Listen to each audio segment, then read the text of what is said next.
Hello and welcome, divine beings, embodiments of Venus. This is part 2 of the All 12 Signs video series for Venus in Leo. And I'll be kicking off with a heart chakra cleansing and a heart chakra opening because we are dealing with Leo here and Leo rules the heart. So I'm just going to crack on straight away. I will be reading for Gemini and Taurus in this video. I really recommend checking out all the introductions because I'm breaking down different areas of Venus in Leo in each introduction. We've got a retrograde here. This is a 4-month transit. This is one of the biggest transits for us on a personal level because Venus is a personal planet of the year. This retrograde series happens every 8 years in the sign of Leo, and we are looking back in time as well as moving forward. But I really wanted to do a heart clearing here, and I ask the energies to help the collective clear out stuck trauma, clear out limiting beliefs, help us unravel the pain and the mystery around our heart space, and be able to walk through this retrograde with a broader perspective, a state of empathy and compassion for whatever comes up, in order for us to step forward into this new cycle. Thank you, energies, for creating this space in order for me to do this. Thank you, everyone who's watching. I'm using a piece of black tourmaline on the pendant in order to bring in clearing out some negative energy, whether that's from the outside world or that which we hold within us. The heart chakra is so important.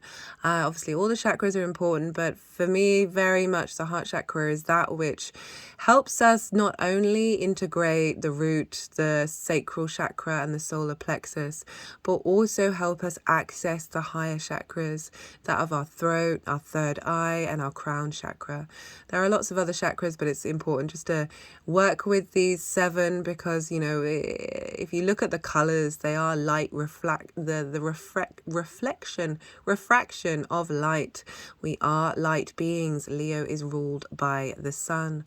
So often our heart can enter a state of pain, a sense of frustration, and this isn't just linked into relationships. This is all about any kind of dynamic and situation, any word, any action, any deed that may have caused our heart to think less of itself.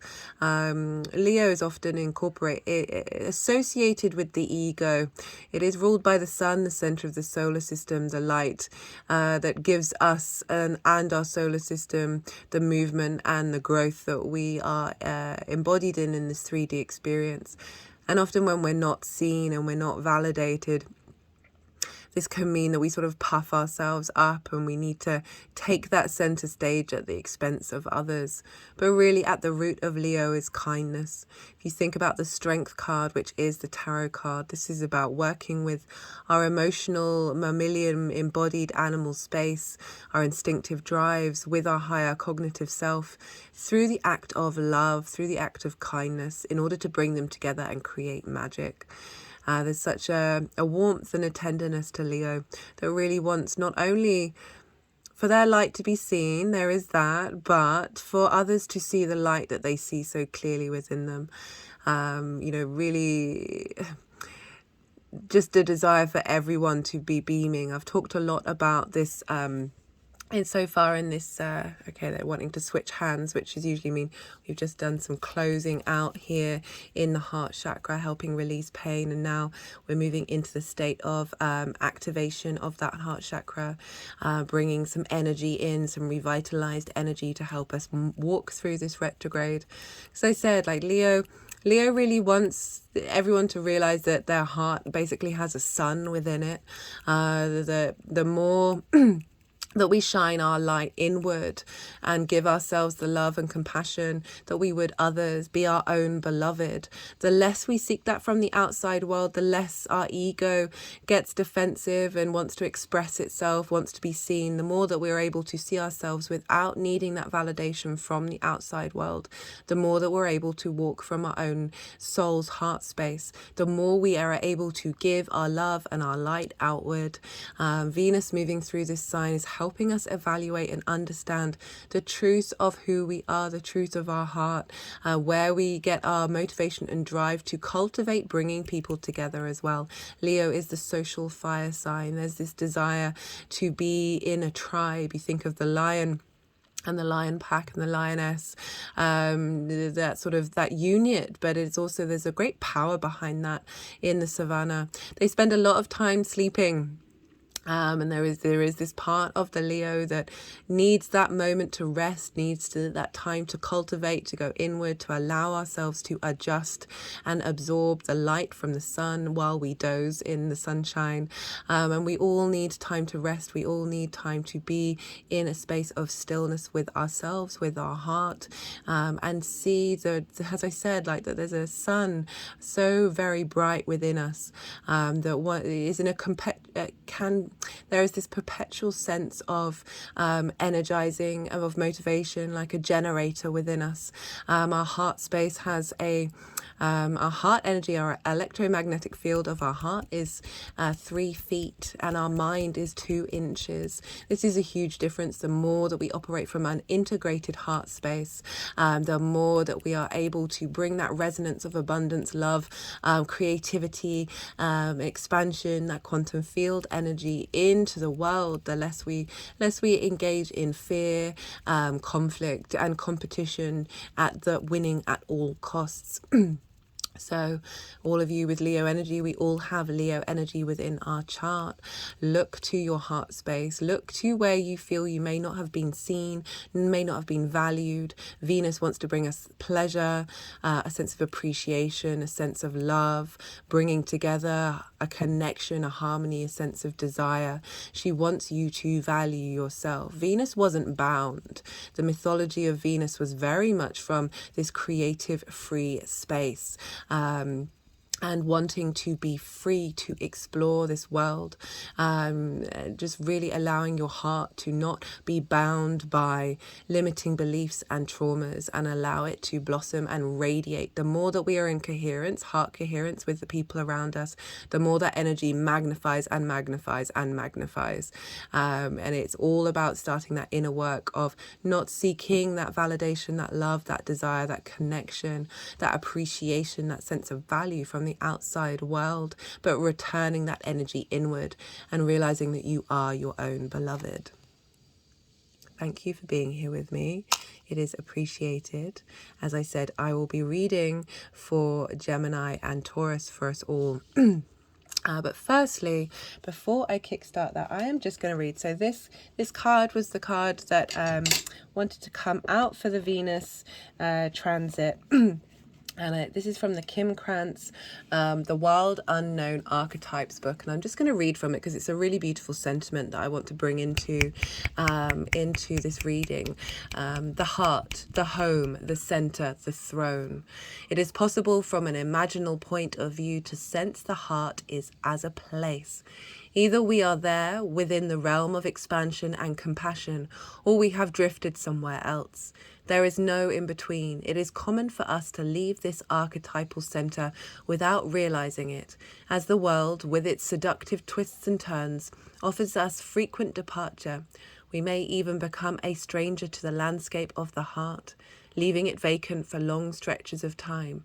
The seat of the heart is often reclaimed by nature, music, dance, and the presence of children and animals.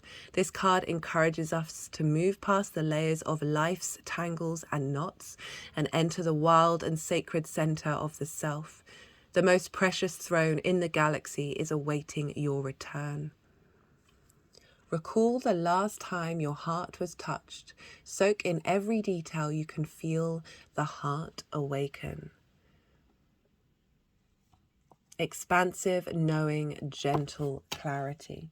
So really lovely imagery there of returning to the heart, giving it space, allowing it to be seen, taking away from the distractions from the outside world and really turning inward, shining that light inward, in order for that energy to then ripple out into the world. Okay, I'm going to leave it at that, and I will begin with Gemini. Okay, I realised, like, before I start with Gemini, I should probably introduce myself for those of you who are new viewers. My name's Chloe. I work with card divination, astrology, and I channel energies through my body. As you can see, my hands are moving around right now. This is independent of my conscious thought. The energies like to come in, integrate messages, clear out stuck energy, and just generally bring in other dimensions to help us fully embody and integrate the energetic experience. Right, I really recommend checking out all the introductions. For this series, I will be bringing in different themes of Venus in Leo. As I said, 4 months. There's going to be a retrograde. All the details of the shadow period, the retrograde period, the Cazimi are all in the description box below. So check that out so you can mark them in your calendar and see what's coming up. You may already have been feeling things come up linked into the themes of Venus, the themes of relationships, whether that's like that just doesn't have to be personal, intimate relationships. That can be absolutely anything, your relationship with yourself as well. I work with the Hellenistic principles. This is based off of the Greco-Roman period from over 2,000 years ago, and this means that I use the whole house system. So each sign has the whole of a house encompassing it. I also don't apply the modern rulership of Pluto, Uranus, and Neptune to the 3 signs of Scorpio, Aquarius, and Pisces, and I don't apply the themes of the first house to Aries or Aries to the first house for every single sign, every single rising sign. It's just not part of my practice, but I want to let you know what's being involved. I work with, in terms of the tarot and the astrology, I try and focus mostly on the inner work, because that's the most consistent thing across all of you with the collective reading. Some of you are interested in work, some of you are interested in romance. These things would come up more in a personal reading. If you want a personal reading, check out the email address in the description box, and make contact if that's something you're into. Where that would be where I would then apply what kind of questions, what you're looking for to that reading. Whereas this, the more that we work on ourselves, the more that we change our frequency that's in alignment with our soul's journey, the more that we then draw in relationships and situations that match that frequency, and the more that we have more strength and an inner ability to be able to weather any storm, right? So question the world around you, question me, guys, definitely question me, question yourself, question absolutely everything, see how it feels to you. Don't take things blindly. You kind of know with your intuition what resonates or not. So yeah, as speaking of resonation, I really recommend checking out your rising sign first. This is if you know your time of birth or thereabouts. And this is the first house. This is where your ascendant falls. This is a very prominent house in the astrology that I'll be talking about, will be linked into the rising signs. However, look to any sign, look to where your Venus is, whatever it is. We have all the signs in our chart.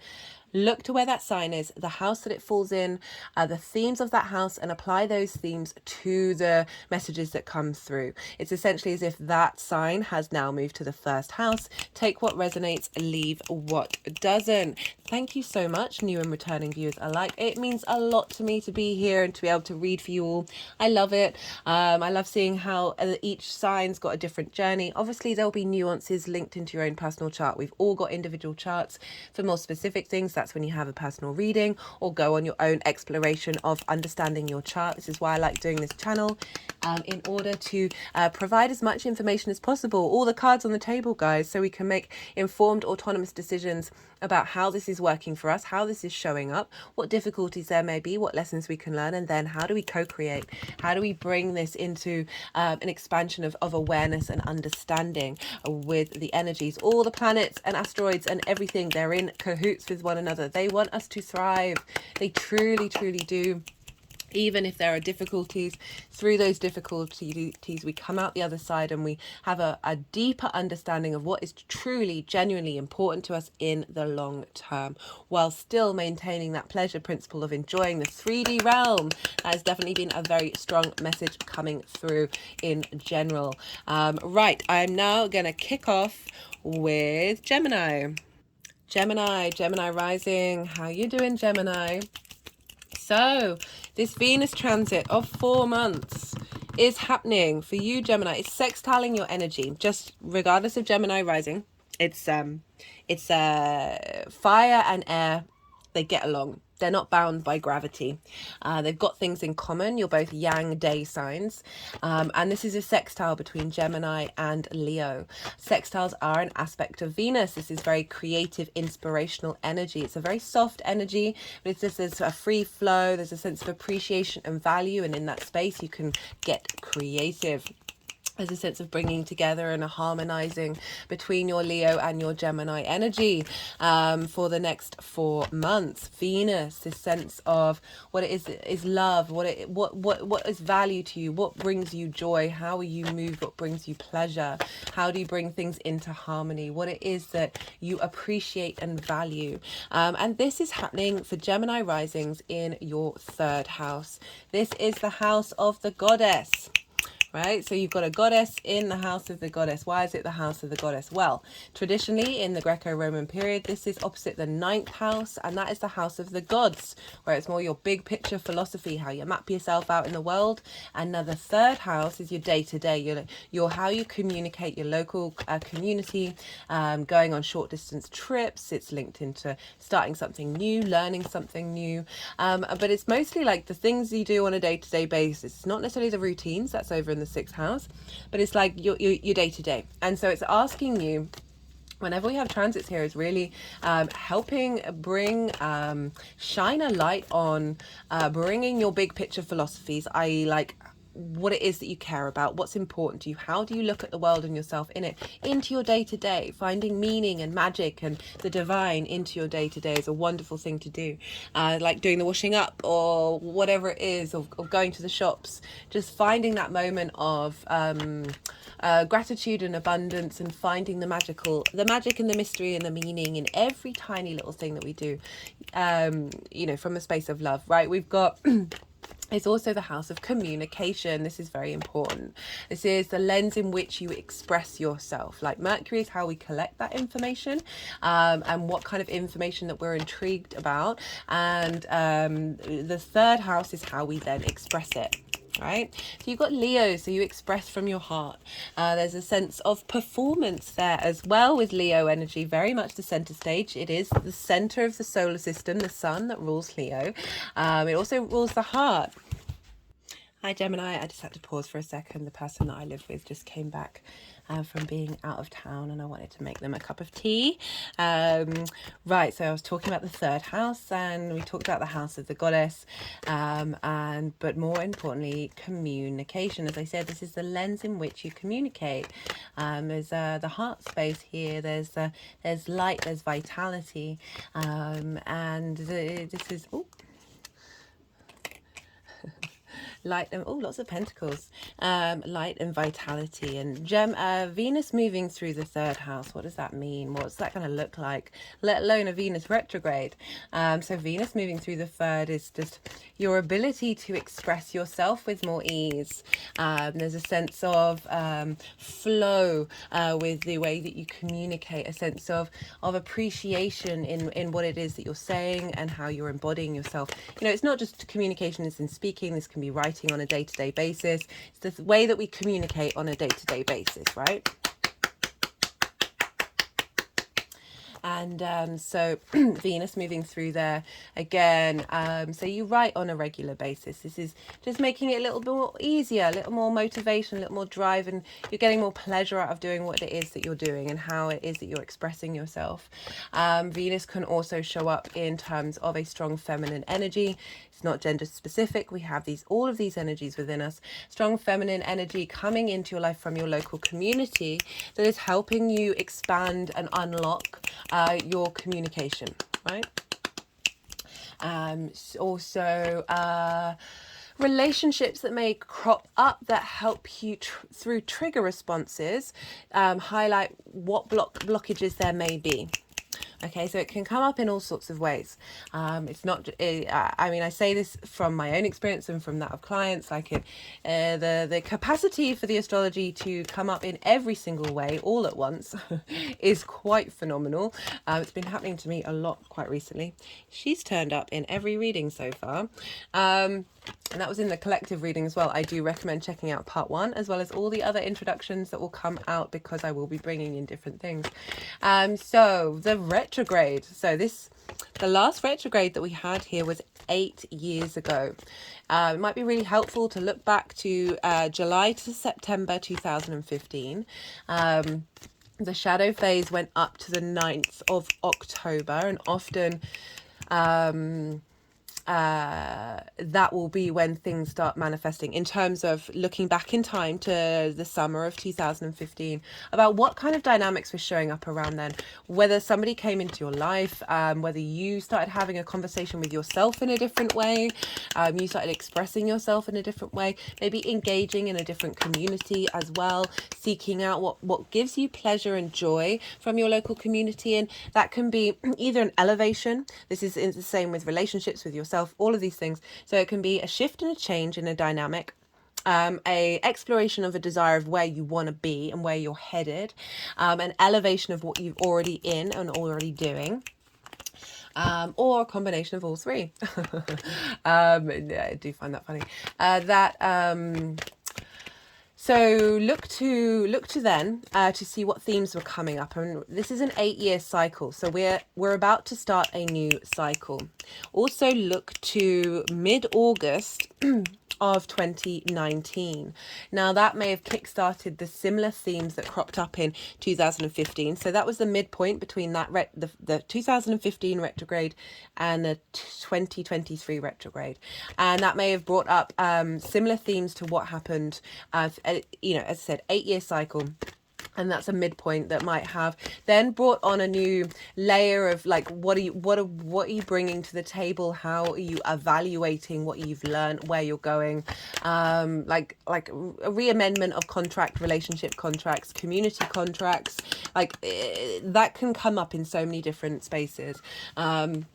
Again, if through your work, it is through communication, it might be through work that these things crop up. You know, Venus also has a link to money as well as, you know, the pleasure principle, that desire to connect, that desire to feel good, the things that we get pleasure from, the things that move us.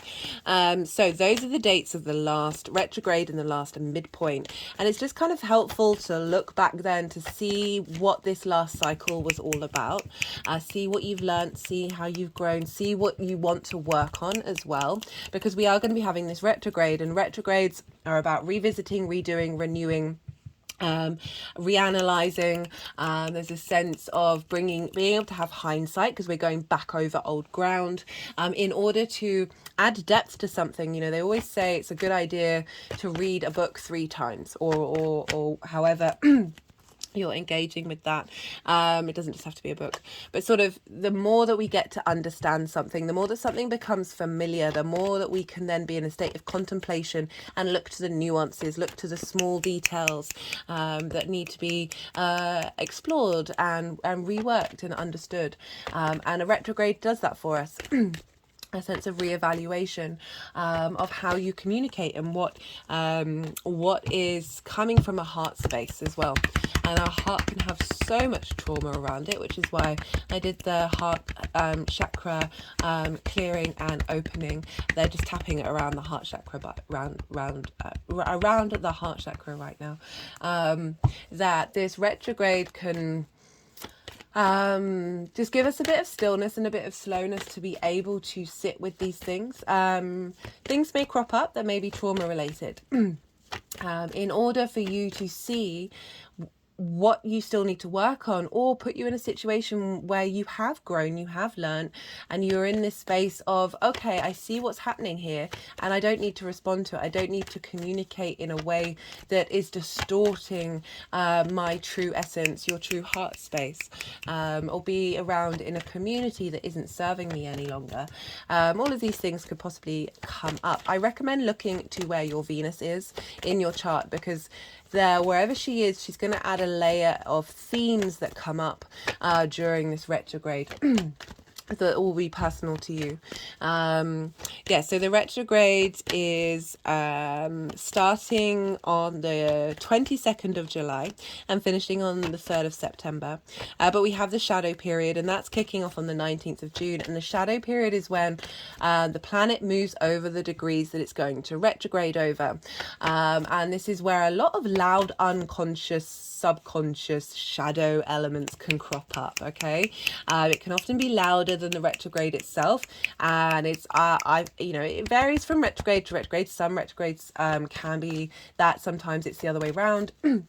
It will all depend on your chart and other astrological practices. That just be mindful, be aware, be in an observational state, be in a state of just bearing witness to what's going on. It can, as I said, bring up a new relationship with yourself, with the people around you, with your community, with the way that you communicate, that is starting an 8-year cycle. And this may be a wonderful new redevelopment, as well as helping you learn some karmic lessons, very much linked into the Venus cycle. For those of you who are seeking or engaged in already in romantic relationships, because Venus is obviously very much linked into love, but love is, love of your friends, love of mankind, love of yourself as well. But this might bring someone into your life from your local community that is starting an 8-year cycle, or you're leveling up how you communicate with the people around you, your intimate relationships, the ones that you are connected to from a space of love. Right, so I'm going to be pulling for 4 piles. The overall energy of Venus in Leo, the shadow and the retrograde phase, the direct motion, which will be from the 3rd of September, which will also be kind of shadow, and then how this energy is being seeded and manifesting moving forward. But because we're dealing with Venus, we look to the signs that Venus rules. Hello, Venus. Sorry, I didn't quite... There she is. Apologies, just had to pause for a second and drink some water. I had a little tickle in my throat. So because we're dealing with Venus, we look to the signs that Venus rules, because wherever Venus is, she's leveling up the signs that she governs. And it also brings in themes linked into those signs and the houses that they're in into this retrograde. And for you, Gemini, this is Taurus. Well, for all of us, it's Taurus and Libra. But for Gemini rising, you have Taurus in the 12th house. And I can't remember that I had a very powerful reading for what was it, the Jupiter in Taurus video. That was a real pleasure to read for you, Gemini. And the 12th house is the hidden house. It's where the constructs of who we are limiting beliefs, trauma responses, and also the magic. This can be a house of depression, loss, and grief. And you've got Jupiter there. We've all got Jupiter in Taurus. So themes around limiting beliefs that have blocked your communication coming up.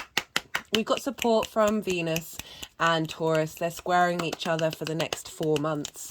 So we're getting a lot of manifestation and energy. Squares can bring things into fruition, but they also bring about conflict, drama, and frustration. And in order to sort of understand this, the more we understand this, the more we can take a step back and go, okay, why is this happening? And learn to be at peace with it. But I really feel that this transit of Venus moving through here is leveling up your communication spaces from your space of your soul, right? Your soul's at the bottom of that 12th house.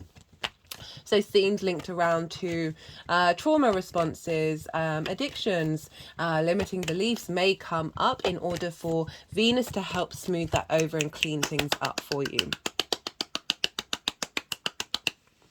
She also rules the sign of Libra, which for you, Gemini rising, is in your 5th house of your creation energy.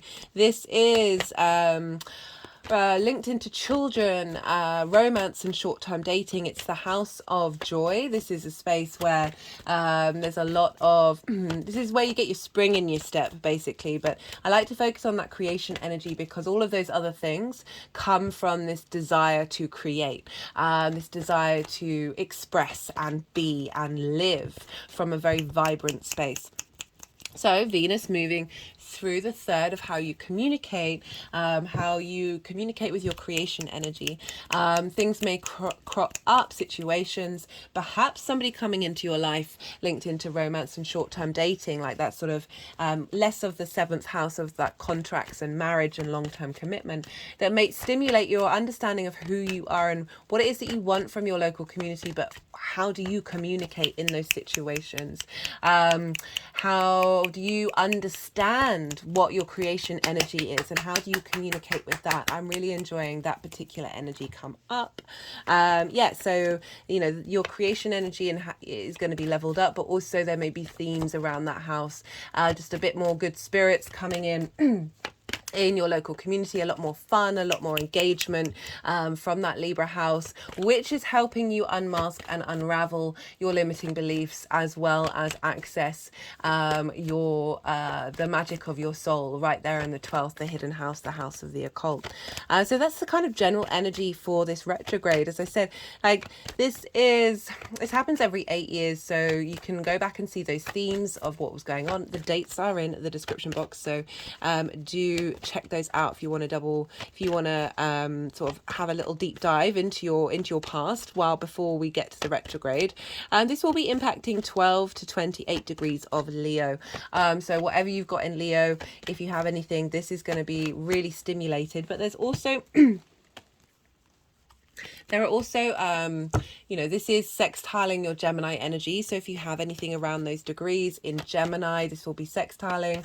It's going to be hitting all parts of your chart. So I really don't like to limit this. So even if you don't have anything in Leo, it's still having I like degree aspects, but I also very aware of the power of just a planet being in a sign, regardless of whether you have anything in it or not, or regardless of whether you have anything that's hitting those same degrees. Like, it's still going to have an influence. But, really do explore your chart and see what wants to come out. So interesting, because I was just thinking about Saturn. That is the Saturn card. Right, so that's the general vibe. This is when I'm going to be quiet, because this is when the energies like to do some energetic work. They'll move the cards around, and it's a bit of a struggle to think, talk and channel at the same time. So you've just had a lot of information. This is the time to absorb, see what's been cropping up already. I've noticed myself and from others that this retrograde is already kicking into gear. Venus wants you to value yourself from a space of the beautiful heart space, of integration, and because she really values harmony and things being cleared up, and a sense of flow and ease in the world. She wants us to appreciate this 3D realm. She's very aware of how difficult it is and how hard it can be, and she's really here to help start a new cycle for us all and level up wherever Leo is in our chart. Right, so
I don't know if you could hear that, but a wasp just came into the room.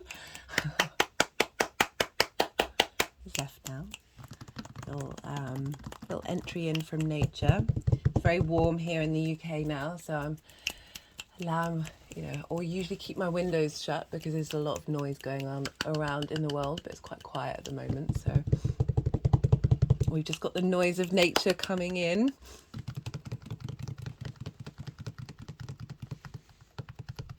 Just want to zoom in a little bit for you. There you go.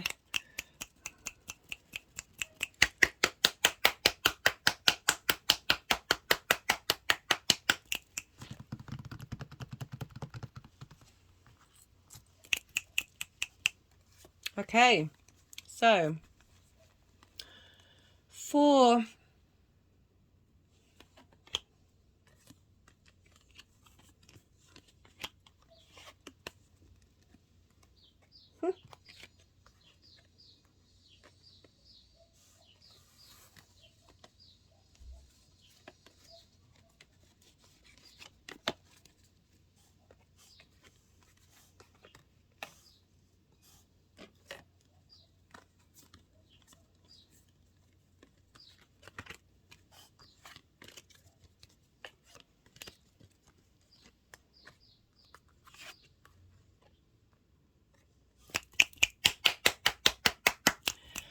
it always bemuses me why they do that.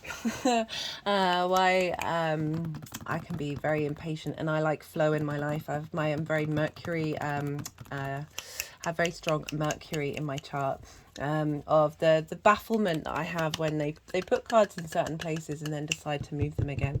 But it is what it is. It's just a very curious thing.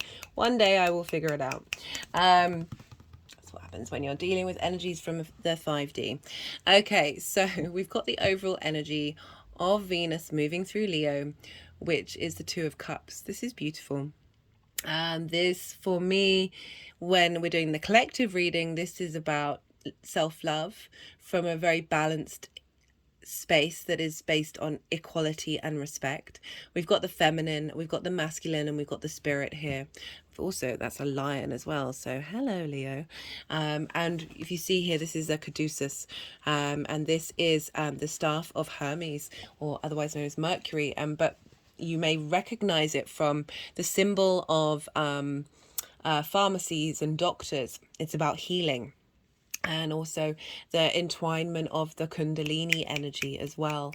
That when we honor each other from a space of respect, the deep healing comes in. And I like this coming up for your third house of communication.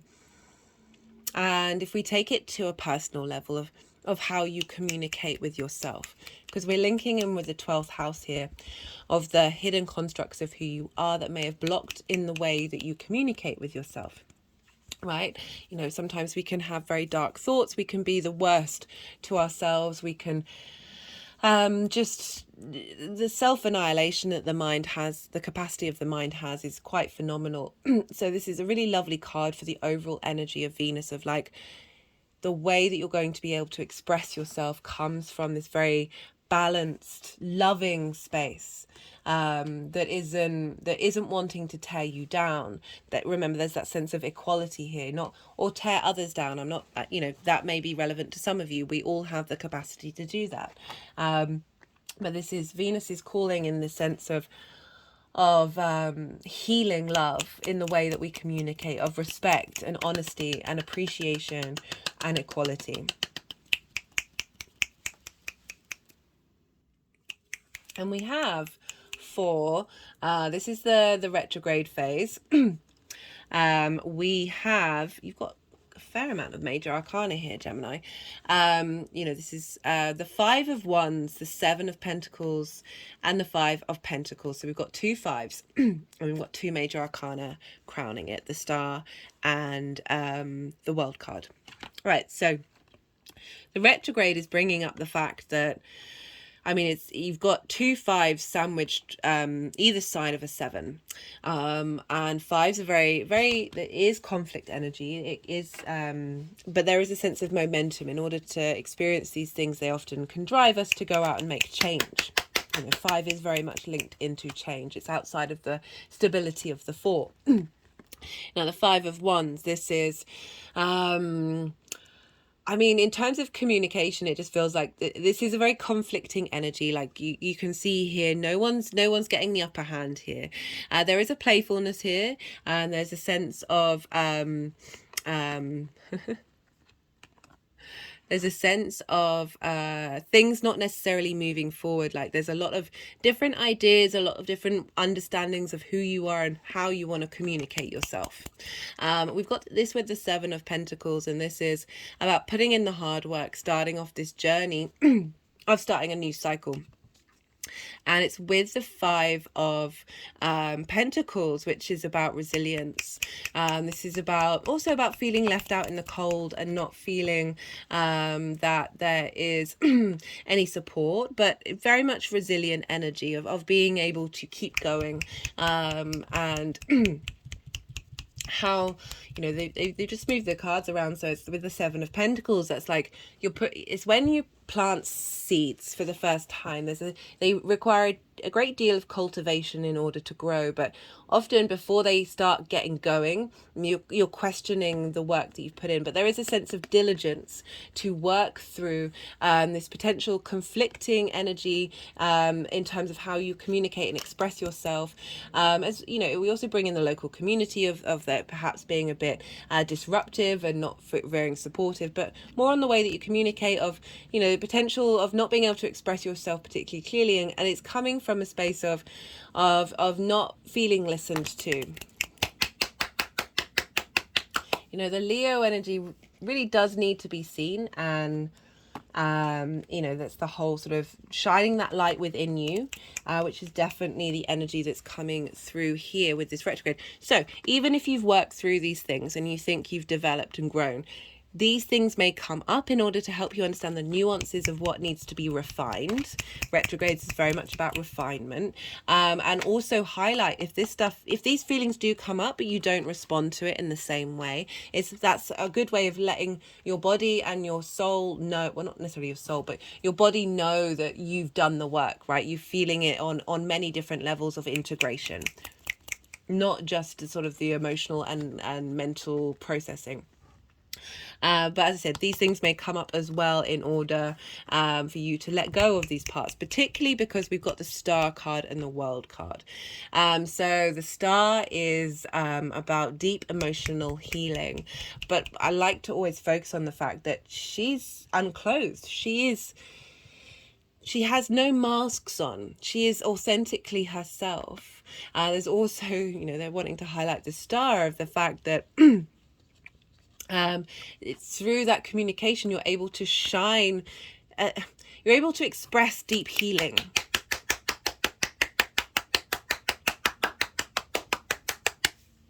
And how quite transformative that is. We've got it with the World card, which is sort of a knowing of self. It's the final card in the Major Arcana. This is about completion. I mean, it could be a completion of a healing cycle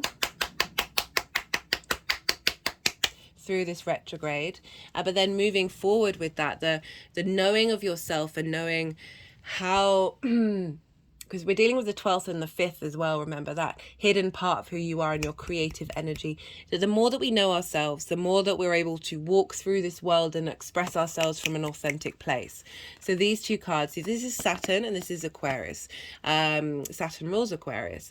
I'm just thinking where Pluto is. Pluto is in Aquarius in your 9th house. This is opposing you've got Saturn in your 10th, so there might be themes around how you map yourself out in the world, what your life purpose is, but there's deep healing. There's galactic and earth healing coming in. There's a sense of renewal. This is hopes and dreams being reinstated after the Tower card. And in terms of how you communicate, I am just getting really a clarity in knowing who you are and knowing that you have the capacity to heal by the way that you communicate. That can be body language, that can be anything. That's a beautiful, beautiful message coming in. So we have for the direct motion, we have Venus and the Page of Pentacles. This is, sorry, the Empress even, but it is Venus's card. The Empress, this is about, so this is for the direct motion. So this is your ability to express yourself, the community that is coming towards you. Again, there might be opportunities in your community that come up that really help heal you, wherever it is that you are in the world.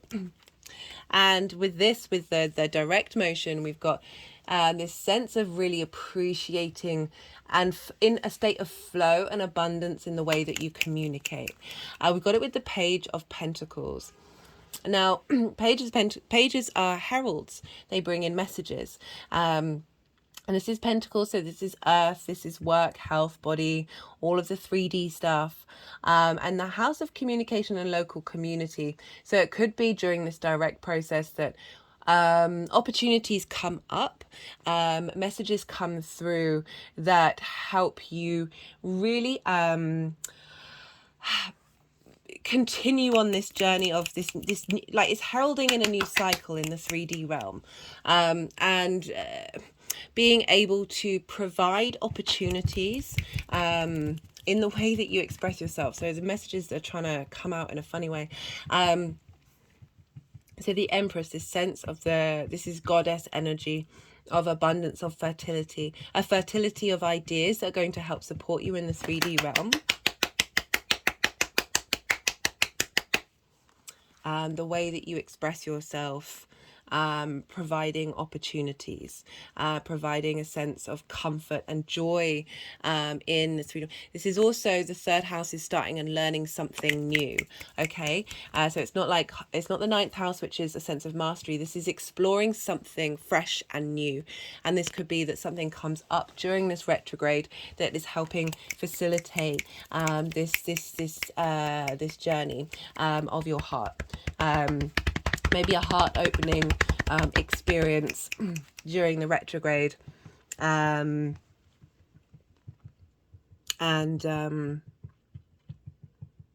there's just with these two, it's just an interesting combination of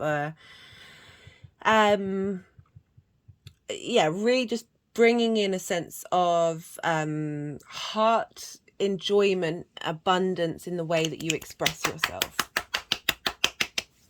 You know, it's no longer, you know, I like with the Page of Pentacles, if you think about it, so we got the Five of Pentacles, and you add the Pentacle of the Page to this. It's about being supported, of moving away from the Six, moving to the Six of Pentacles, where essentially you're being taken care of, you're being supported, you feel supported, you're able to nourish yourself. And yeah. Wanting to go down. So we've got now for how this energy is manifesting moving forward. We've got two queens. We've got the Four of Pentacles, the Seven of Swords, Queen of Swords, Queen of Wands, the Sun. I'm really enjoying this combination.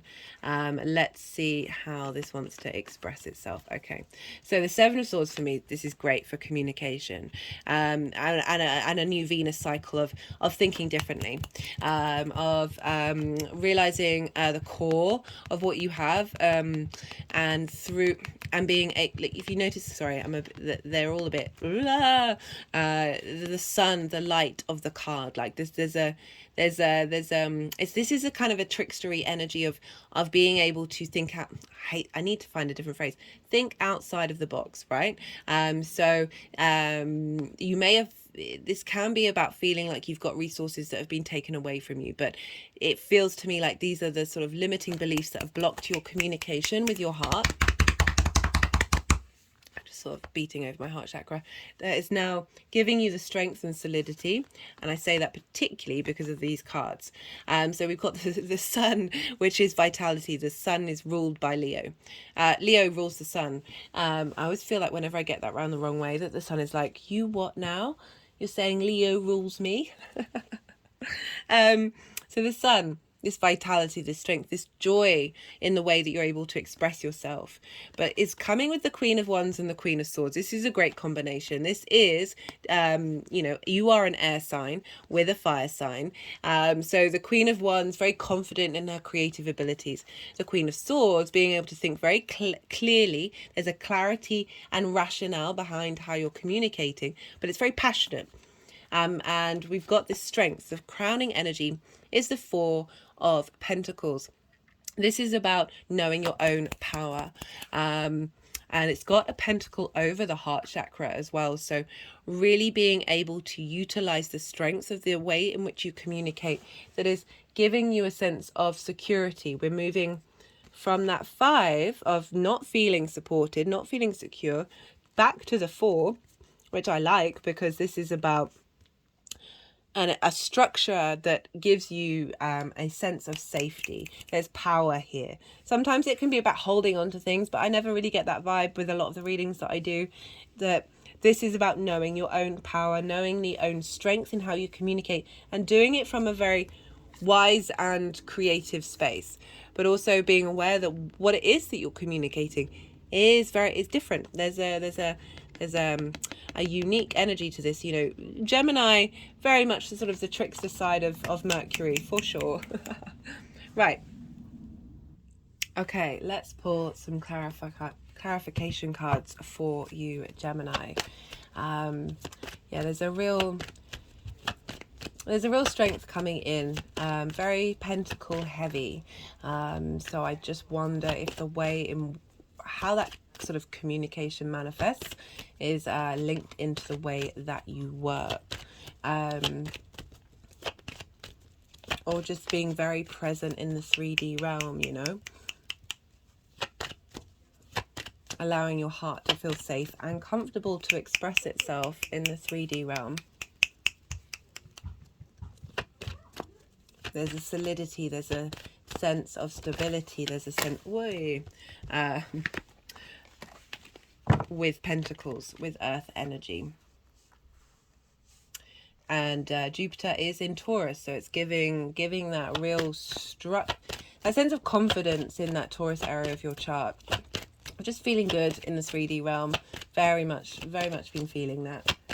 And not necessarily productive, but in its own way.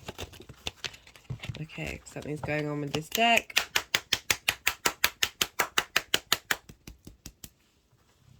I usually want to do some energy work if the deck starts acting up like that. Or it could just be me, but I have just noticed a theme.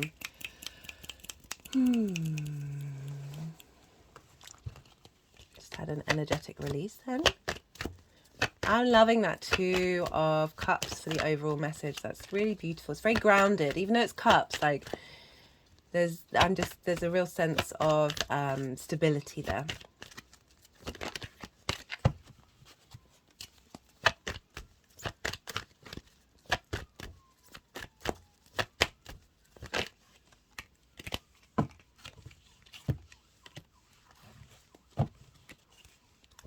That was self-discipline. They didn't want that. They wanted to put that back. But I kind of feel with the integration of the 2 of Cups is like, it's through that, right? We can exaggerate from one side to the other. We can be like, oh, you've got it. Don't worry. Everything's fine. Everything's great. You can neglect both ways in terms of being harsh on yourself or being overly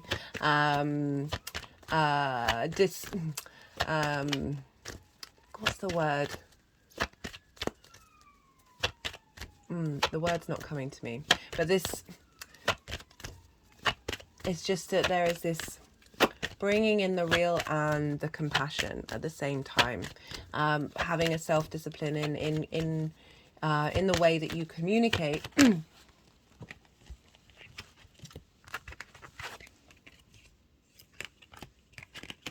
Okay, they're putting all of these cards. Maybe they didn't want this deck at all. They're putting all of what was that? That was synchronicity, effort, and new beginnings. So take that as what you will. Maybe that's for some of you, but not for the collective. Oh, we've got the Fool. This is the First Light Tarot. All the decks are in the description box. The Fool, Voyager, Journey, Progress, Pathways. It's wanting to highlight the progress side of things. You know, we are starting a new cycle. Whatever we're doing, we're leveling up wherever we've come from. It's just part of the human condition. We sometimes forget the journey that we've been on.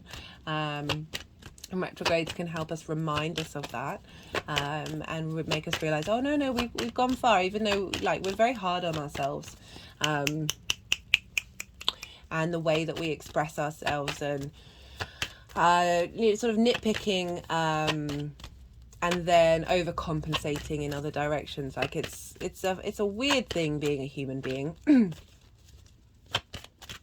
So I just keep focusing on that Two of Cups.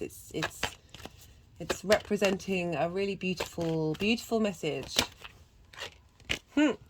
Spiritual partnership. When doing these readings, I always link that into a spiritual partnership with yourself. Spiritual partnership in the way that you communicate.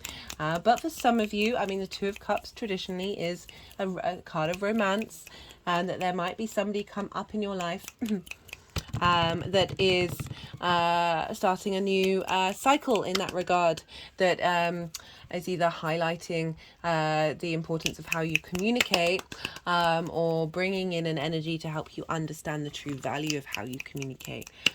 Right.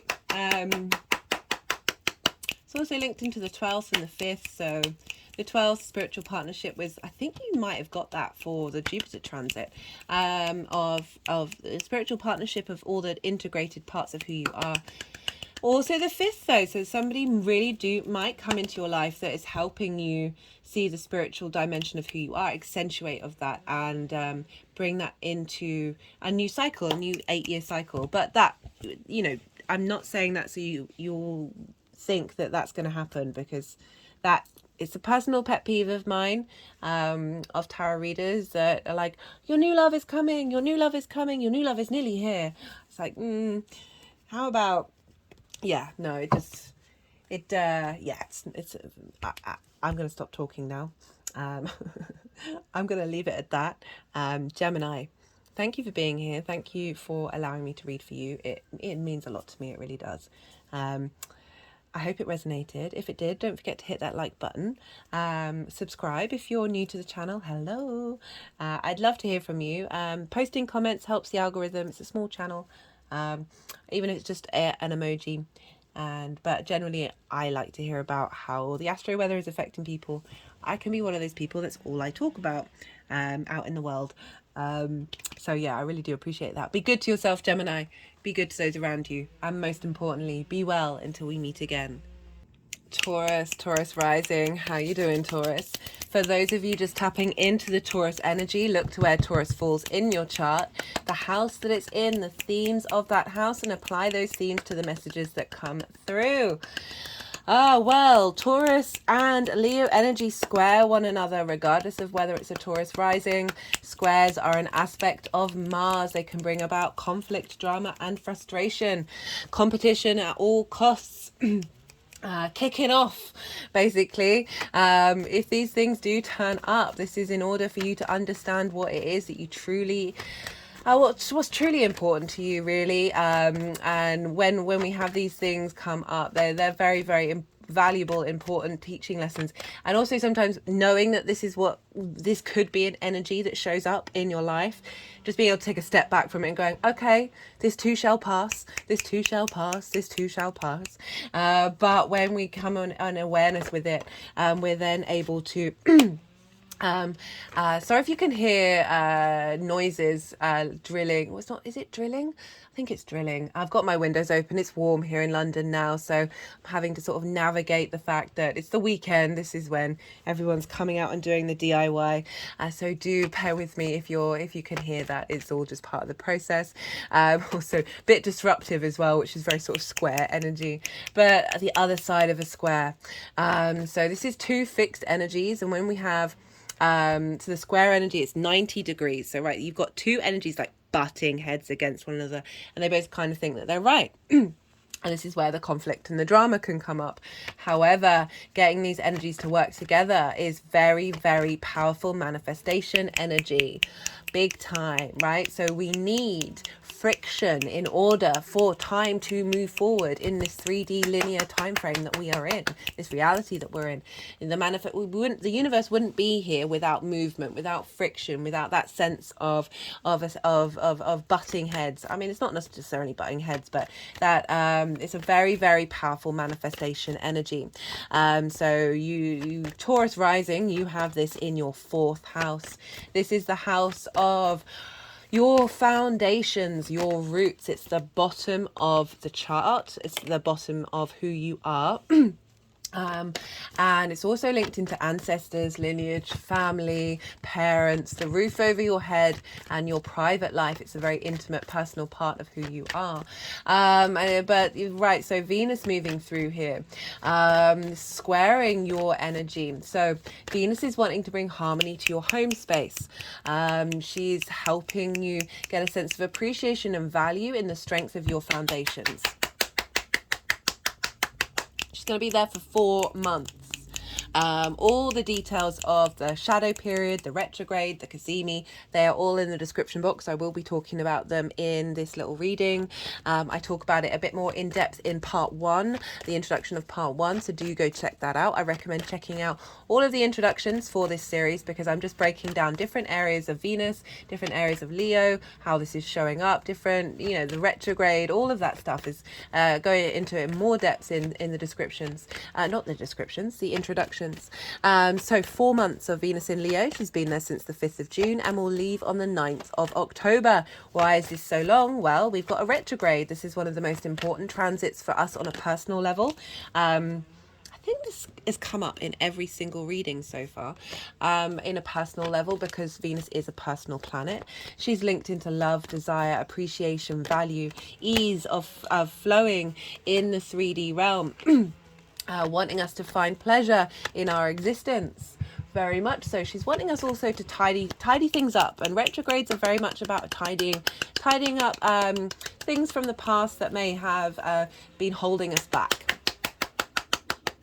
And Venus likes beauty, likes flow, and you know, I always think about, in terms of it, is having a tidy room. Like, sometimes we just let things get on top of us. We don't necessarily have the time. And then you go and you do a clean of the house or a tidy of your room or whatever it is. And then you can breathe a little bit more because you don't have that chaos energy around, right? So this is a tidy up, an 8-year cycle. So a retrograde in Leo. These the retrogrades, we have them in Leo at the moment, Capricorn, Gemini, Aries, and we have had them in Scorpio.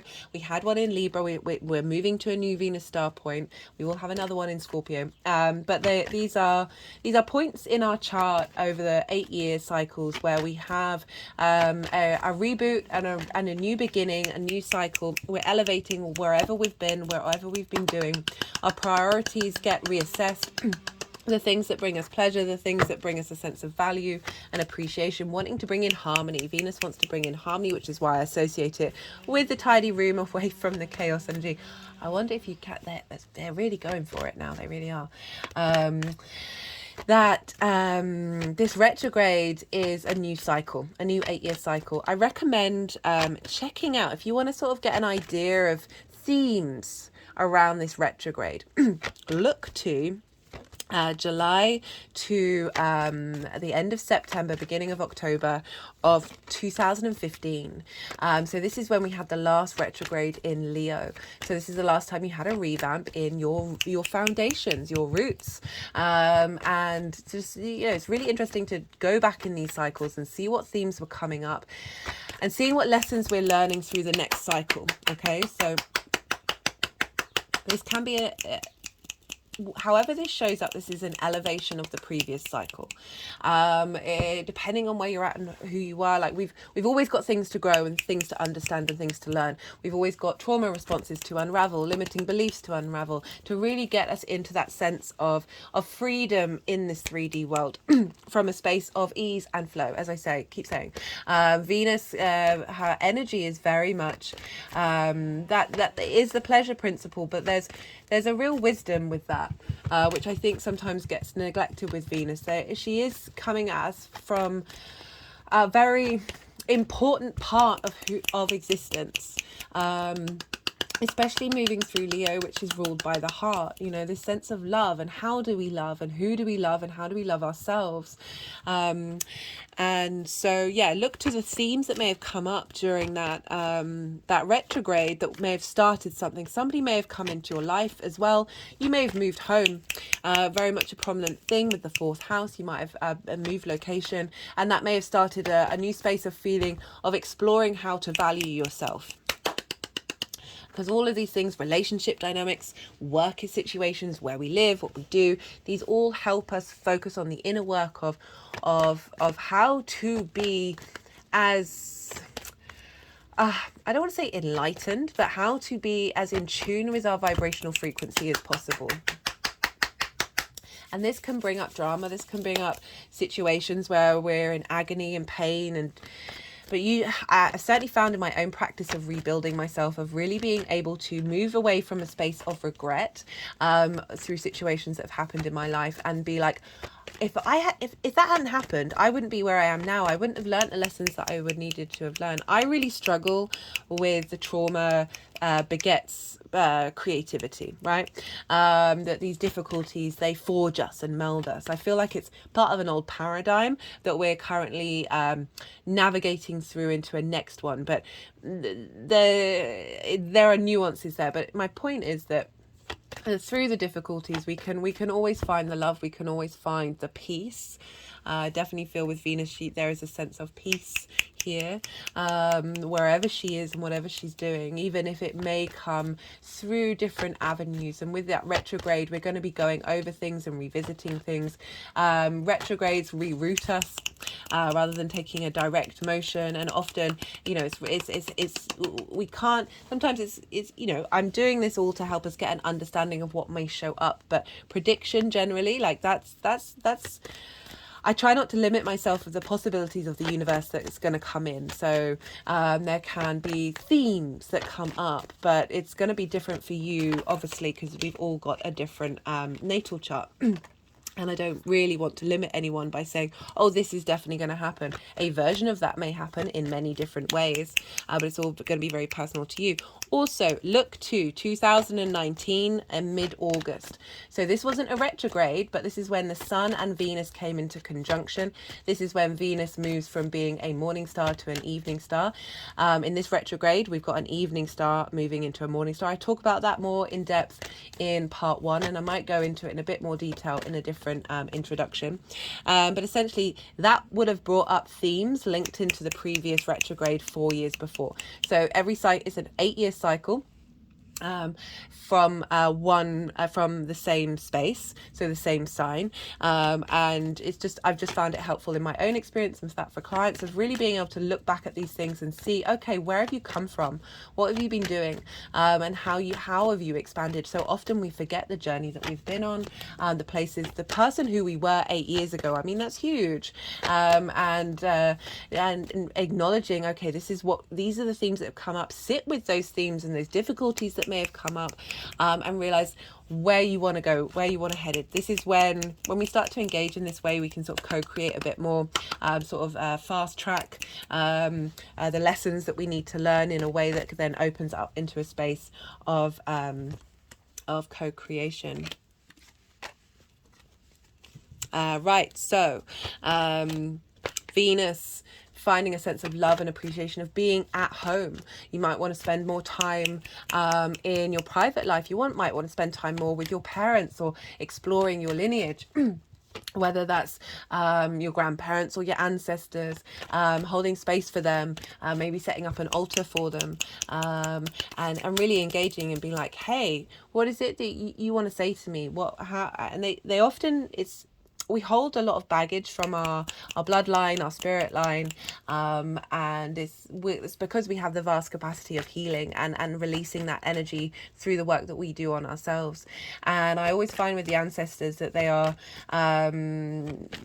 incredibly supportive, and there's gratitude, but also an acknowledgement that we are all part of this vast tapestry, that we're all in it together, and being in a state of gratitude for them as well, getting more devotional practices in your private life, reevaluating your relationship with your parents as well, reevaluating your relationship with your own foundations.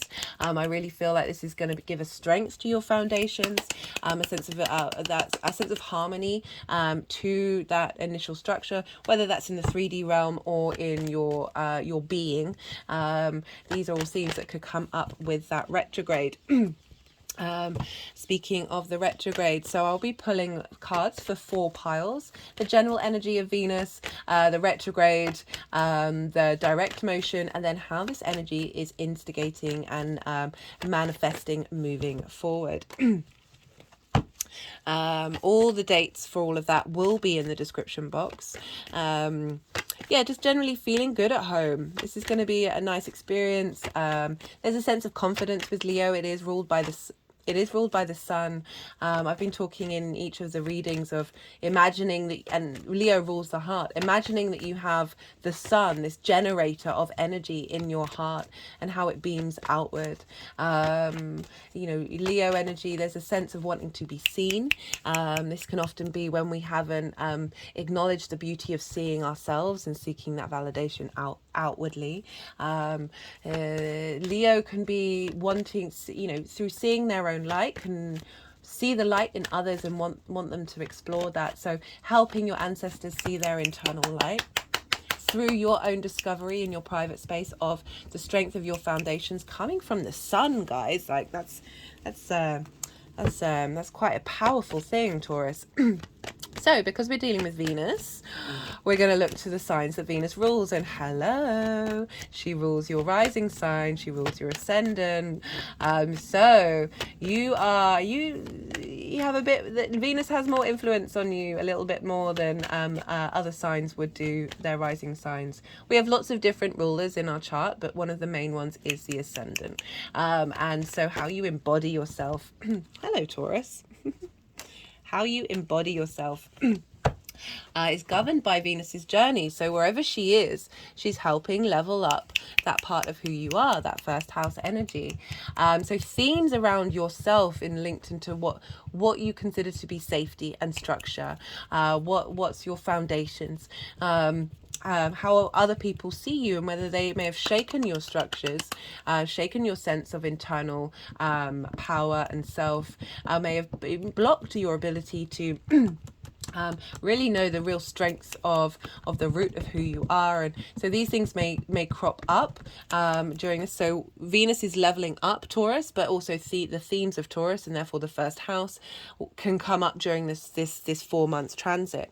And Venus also rules Libra, and Libra for you is your 6th house of work, health and routine. So again, leveling up that area of your life by starting you on a new cycle of a strong foundation, and getting you to assess what's truly important to you, of that home, of that hearth. And the heart is your home.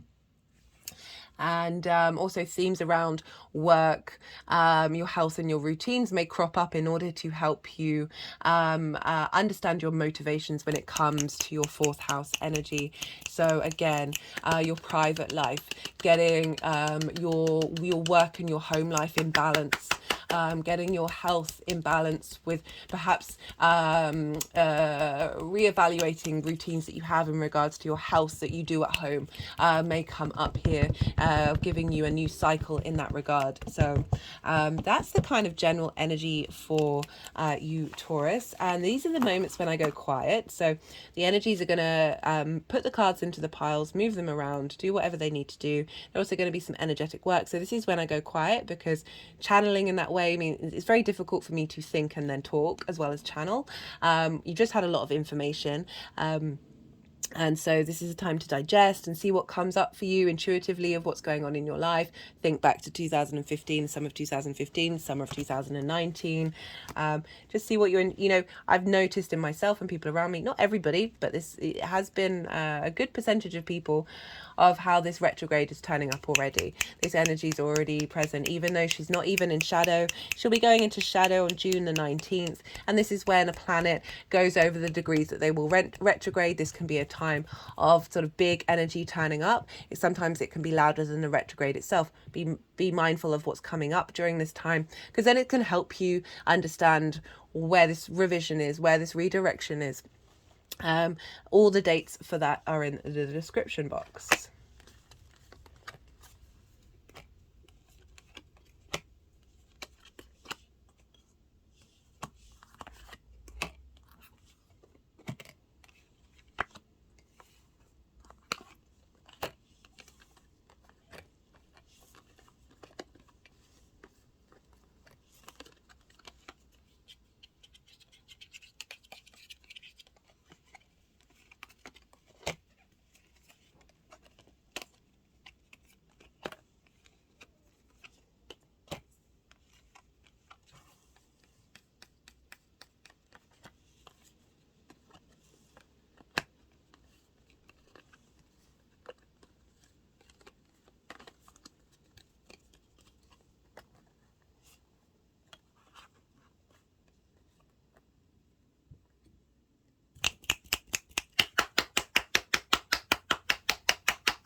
I didn't really touch on the fact that, you know, Venus is very much linked into relationships.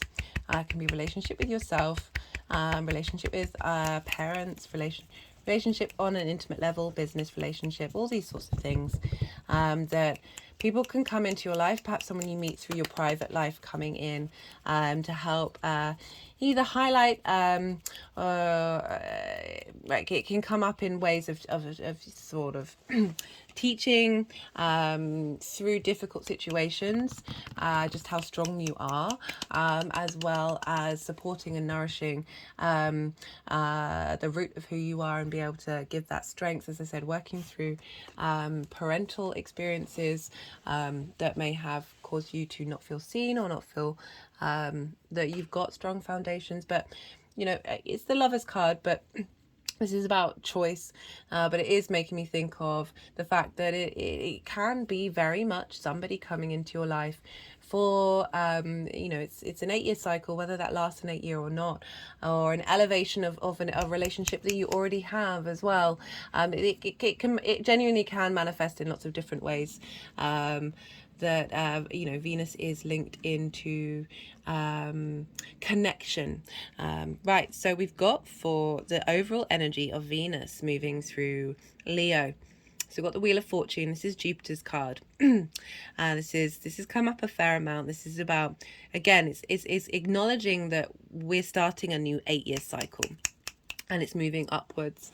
We're elevating, we're growing, we're expanding, we're getting a sense of wisdom. Jupiter is also in your sign, so they're going to be squaring each other by sign for the next 4 months. And so this is a very powerful combination. I talk about the Venus in Leo, Jupiter square in the Jupiter transit video series. So I recommend checking it out, because I talk about that in more detail, because it is going to be a prominent part. They're the two benefics. They're hanging out in well, Jupiter's in Venus's sign, but there's this energy of between the two that they're sharing. They're creating manifestation energy to help bring in some lovely things into our life.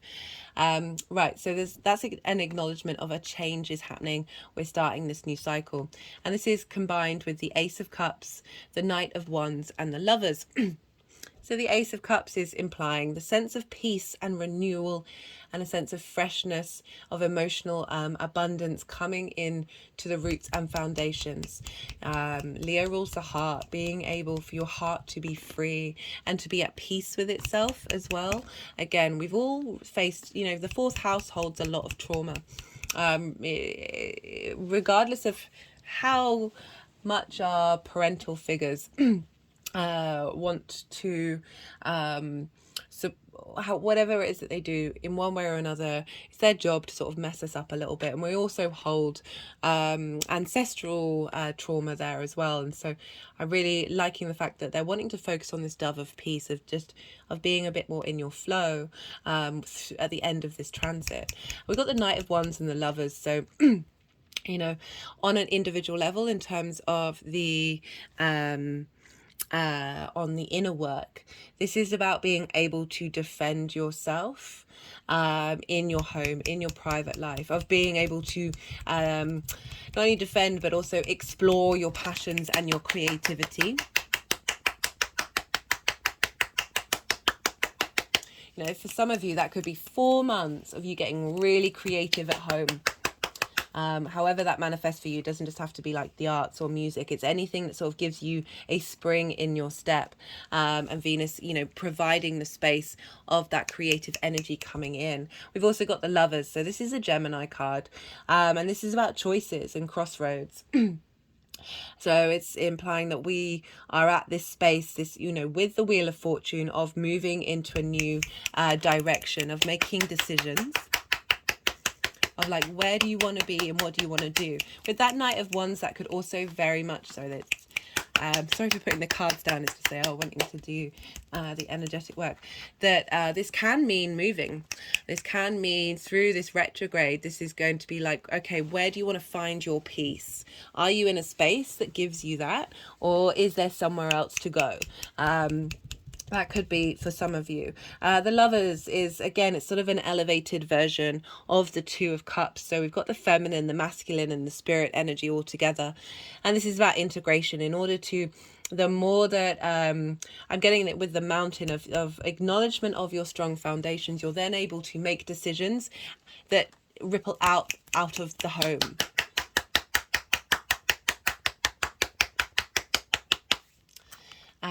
For some of you, this may be and I can't not do this for Venus transits. This may be a fire energy, someone who's very creative and passionate, riding in and starting a dynamic. It doesn't just have to be romantic. That could be somebody you move in with, like a friend or a stranger that you're sharing a space with, that is bringing in this energy of adventure and creativity. But I'm just loving the fact that the Ace of Cups, that dove is right there, of being like, whatever's going on, there is a sense of it's heading towards this space of peace. In the heart. Okay, they're wanting to bring that message in. Okay, so we have for the retrograde period, what are they doing? Okay, so we've got a fair amount of cards here. We've got the Devil, we've got the Five of Swords, we've got the Two of Wands, the Page of Swords, and the Hierophant. So the Devil and the Five of Swords is kind of linking into the fourth house. It's like, okay, trauma's coming up. Trauma around conflict is coming up. The Five of Swords, this card of all the cards, quite understandably really, given what it's depicting, is the one that makes me feel the most uncomfortable, particularly because of the person's face, right? Like they're really pleased with themselves that they've managed to win at all costs. But if you notice the clouds, they're very jagged. It's not like winning the moral high ground or anything like that. It's this general conflicting energy, and whenever this card comes up, I point out we can be this and we can be that, and we're often this because we've been this through trauma. Okay, so the bully was often bullied at home, and in order to then feel safe and secure and big and get some kind of control, that they then take it out on other people.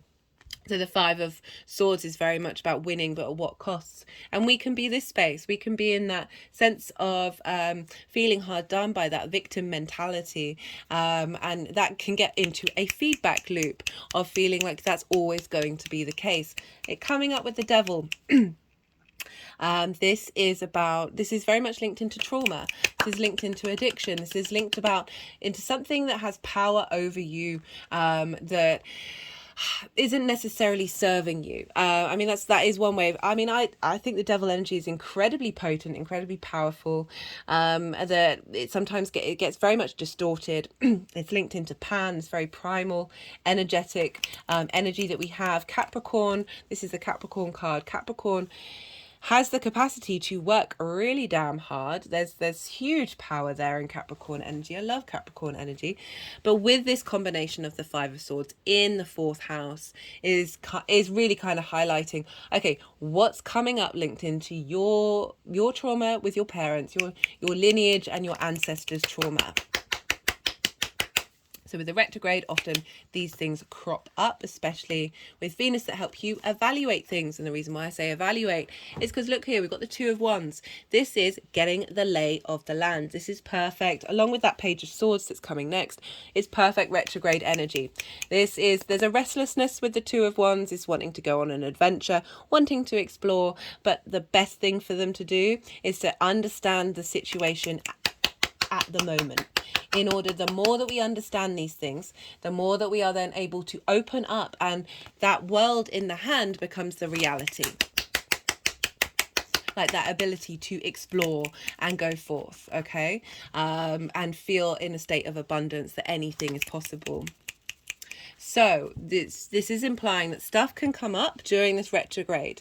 Be aware of it, be in observation of it, honestly, just get the lay of the land. This is a very powerful long-term manifestation card.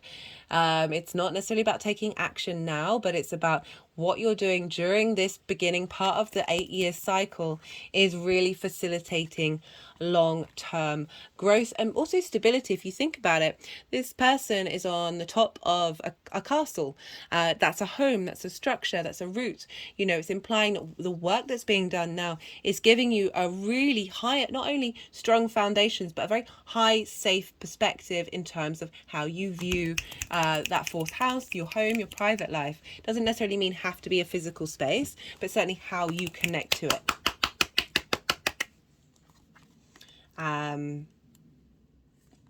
We've got the Page of Swords. So this is, if you look here, the page is looking backwards but moving forwards. This is bringing in a sense of of clarity to how the past has been. Okay, so being very open to the messages that come through, and taking your time with these things as well. Very much taking your time to be able to explore and bring in a new sense of clarity and moving forward. Pages herald in new ways of engaging with something. And the crowning energy for this retrograde is the Hierophant. This is Taurus. This is your card. This is a sense of stability and community. There's a sense of having put in the work, having explored yourself. You are then in a space of deep understanding. I love my old deck because the card was called the Guru, as in be your own guru. But generally with the fourth house, I'm getting that there is a sense of structure, of support, of wisdom coming in. Like a real renewal of value. Like that can be you being very comfortable wherever you are, wherever you live. You don't need that safety net of structure, that you're very at peace with, able to be in the communities wherever you are. It can also mean having a sense of commitment to the dynamic, this new dynamic that's being set up, and it's serving you in the long term and serving your community, because we're also dealing with the 1st and the 6th. So how you embody yourself from the strong foundations, having been working through whatever's coming up during the retrograde, is facilitating. You know, I feel with the Hierophant, like it's about sort of book learning, but it's about learning lots of different things. If we're linking it into work, health and routine, there's just generally a sense of authority. There's a sense of command in who you are after this retrograde period passes. That's the energy that's, through that retrograde is being seeded. It could also, for some of you, be a sense of authority. I'm not getting that, but it could be your reinterpretation of what authority has felt for you. Okay, that's definitely more what I'm in line with, in terms of parental figures, whatever it is, people that you've lived with throughout your life that may have had rules and regulations. You've got more wisdom and understanding of what that reality is. You're able to look at it in a different way. I feel like it could be both of those things. Of you being through this discovery and exploration, you are able to understand what your authority is, which is the heart, guys. You've got the heart at the root of you. This is beautiful. Okay, so we have, for the direct motion of Venus, we've got the Queen of Cups and we've got Temperance. So the Queen of Cups, very serene. There's a serenity with the Queen of Cups, a serenity in your heart, a sense of nourishment to your heart. My hand has just gone over my heart chakra. There is a peace and ease here. Unlike the King that's on very choppy waters in the middle of the ocean, she's sitting at the edge of the beach. She's looking out into the horizon. She can see the sea. There's just a vast expanse of possibilities, but there's a real sense of peace and a sense of calm. This is also about tapping into your intuition, being very creative and imaginative. So part of this Venus retrograde in your fourth house is allowing you to be able to explore your heart, your emotions from your heart through that intuition, and be able to nourish yourself. I'm thinking about the sixth house as well as health and routine of finding very creative ways of expressing that, and being able to take care of yourself. We've got Temperance as well. So this is alchemy. This is about exploring every part of who you are, tempering it, spending time purifying, working together. Because look, if you look here, oh, my phone's not really allowing it to focus. Maybe. So we've got the waters essentially moving upwards into the cup. So it's going against the laws of gravity. So some real magic in your home could really come out during this time. But aside from the sort of the magical aspect of it, very much being able to nurture your growth in your home space. So this is about taking the time, examining each part of who you are, bringing it all together into harmony so you can then create magic. Love that. And I really like this in the fourth, a sense of care and consideration in your home space. Love that. So the energy's moving forward. Very different dynamic we've got here. We've got the King of Wands, the world, and the Ace of Wands. So we've got the end of the Wands and the beginning of the Wands. And Wands are fire. So this is very much sort of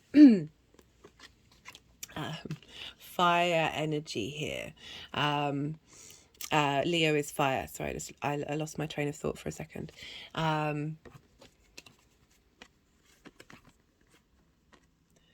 It's kind of encapsulating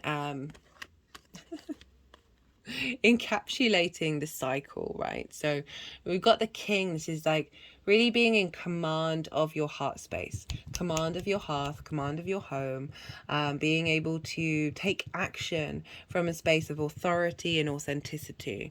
With the World card, this is about starting a new cycle where you know yourself, and the more that we know ourselves, the more the world opens up to us. And I like how it's kind of ending on the Ace of Wands. It's not starting with the Ace of Wands. It's like these three combined is very powerful, very able to get up and go and do and be and just find your creative drive in your foundations. A real strong foundations being built here. You know, the Ace of Wands, very potent, very fertile energy. For some of you, this could be bringing in a new level with a relationship that you have that you're already living with. But I do like to focus on you, right? So you're the most consistent thing.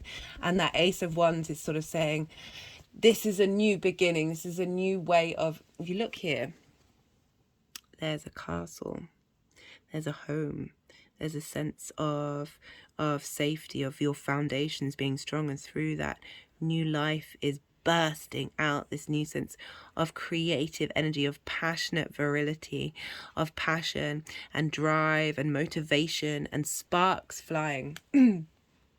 After this, what's being seeded by Venus, a real sense of the pleasure principle coming back into the home, back into your foundations. And that can mean anything. It's not just linked into intimate relations, but I find it, I get a bit frustrated how we automatically link it into those kind of dynamics, when you can be turned on, aroused, find pleasure in anything, in looking at a tree blossom or whatever it is, to just the roots of your foundations being embodied by the enjoyment of the virility and the existence of everything around you. Like the joy of life feeding into your foundations. Love that. Love that. Right, I'm going to pull some clarification cards for you, Taurus. Let's see what else wants to come through for Taurus for this Venus transit in Leo.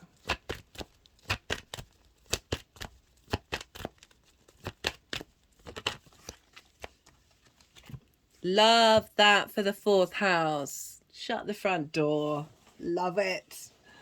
I mean, do I need to say anything about this? This can be your internal domestic harmony with your ancestors, domestic harmony with wherever you live, domestic harmony with your parents. Just so much, so much, so much, so much. And with that domestic harmony, you're able to make decisions You know, the Lovers is about crossroads. It's about choices. It's Gemini. It's duality. That from all of this, you're able to make decisions that really support this potency, this joy of life, this joy of existing. I love how they've switched that around. Oh, I just had a nice energetic release with that one. Okay, they're wanting to put the domestic harmony underneath the Hierophant. So, you know, you are Taurus, the Taurus rising, that is your house of self, in a domestic harmony. With that Lover's energy, because the more that we're in harmony and real with ourselves, like, you know, the Lovers, that's about, you know, the imagery is the mythology of Adam and Eve, and essentially Eve ate the apple of knowledge, and through knowledge was able to make decisions and go out in the world, this channel's all about as much information as possible so we can make informed autonomous decisions, right? So we really know ourselves. We know as much as we can. Obviously reality is, there's so much about reality that we don't know. There's so many different realities. I can't wait to explore all of that with more. Anyway, yeah, so the reality is subjective, right? But we can do our best to get as much information while still being very open to just not knowing.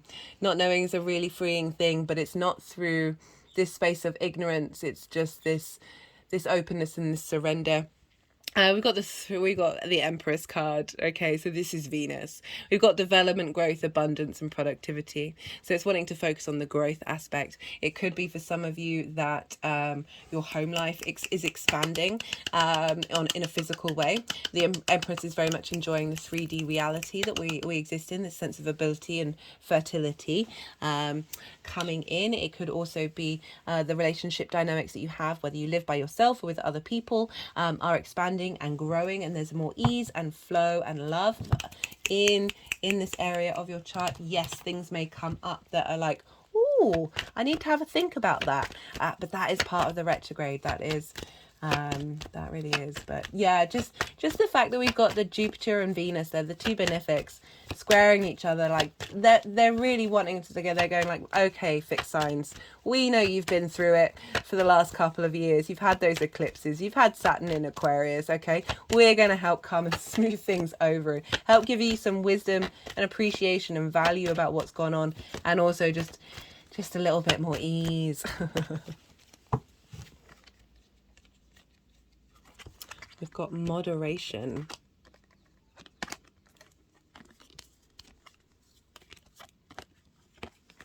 Yeah, so it's wanting to go with the devil card of, you know, I was thinking for some of you, it's not going to be for everybody. Through addiction, we can create conflict and we can want to win at all costs. This also may be somebody that you live with.